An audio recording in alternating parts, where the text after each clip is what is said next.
Es jums tad pastāstīšu gan par kalendāru, gan par to, kas tas rallija klāsts vispār tāds ir, jo tas ir jaunums. Iepriekšējos gados tāds nav bijis. Tātad tas ir sacensību seriāls, kas notiek VRC, jeb Pasaules rallija čempionāta ietvaros. Tie ir 6 posmi, kas ir jābrauc visām ekipāžām līdzīgi kā PVRC, lai piedalītos šajā seriālā ir jābrauc visi posmi. Un 4 no šiem posmiem arī sakrīt ar PVRC sacensībām.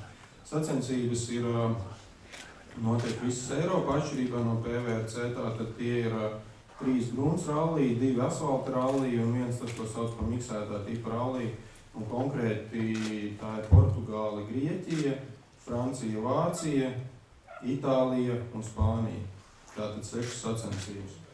Kas attiecās uz kaut kādām niansēm par šo rallija klāstu, tad tie momenti daži tika pieminēti, bet daži vēl papildus ir diezgan interesanti. Viens ir tas, ka atšķirībā no PVRC šim seriālam ir pietiekami nopietna balva. Tātad tie, kā Andris minēja, 5 pilnībā apmaksāti posmi ar R4 automašīnu 2013. gadā.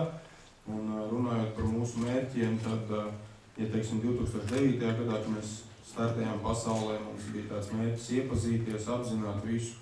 Tad šobrīd skaidri apzināmies, ka mūsu mērķis ir iet un cīnīties par uzvarām. Kas attiecās uz vēl tādām niansītēm, tad pirmais, protams, ir Subaru automašīnā, ko mēs nekad neesam braukuši un pie kā būs jāpierod. Un otrs ir D-Mac riepas, kas arī ir kaut kas, teiksim, jauns un sacensībās mēs ar viņām neesam braukuši. Un kas attiecās uz vērtējumu, tad, protams, ir pašu sacensību vērtējums augstāka vieta katrā sacensībā, bet šeit vēl papildus ir tāda lieta, kā tiek vērtēti un doti punkti arī par labākajiem rezultātiem ātrumposmos. 3, 2 un 1 attiecībā, kurš ir 1, 2, 3. Tas ir punkti, kas tiek doti papildus uzvarai. Un šādi summējot šos punktus, sezonas beigās tiek saskaitīts, kurš šajā seriālā faktiski ir uzvarējis. Nedaudz gribu arī pastāstīt par to saistību ar PVRC, jo, diemžēl, startojot šajā seriālā, tiešā veidā mēs nevaram gūt punktus PVRC, kas nozīmē, ka cīnīties par pasaules čempionu titulu vai 2, 3 vietu no svarīgi. Mēs faktiski šajā seriālā nevaram, bet mēs vēl nedaudz strādājam pie tā, varbūt tas izdosies.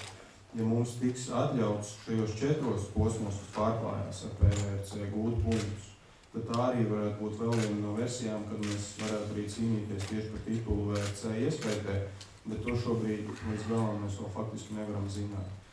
Kas vēl tāds jaunais elements ir tas, kad 2 asfalta sacensības šeit, es domāju, jūs daudz paši redziet un savēlkiet kopā to būtību ar braukšanu uz Franciju rudenī. Tāpēc mēs arī braucām, jo bija šie plāni pa pasauli, mēs mums nevarējām viņiem brīdī vēl izziņot, bet bija zināms, ka būs vairāk asfalta rallija, kas mums arī faktiski būs diezgan jauns elements. Bet nekas kaut kādu pieredzi mēs esam guvuši.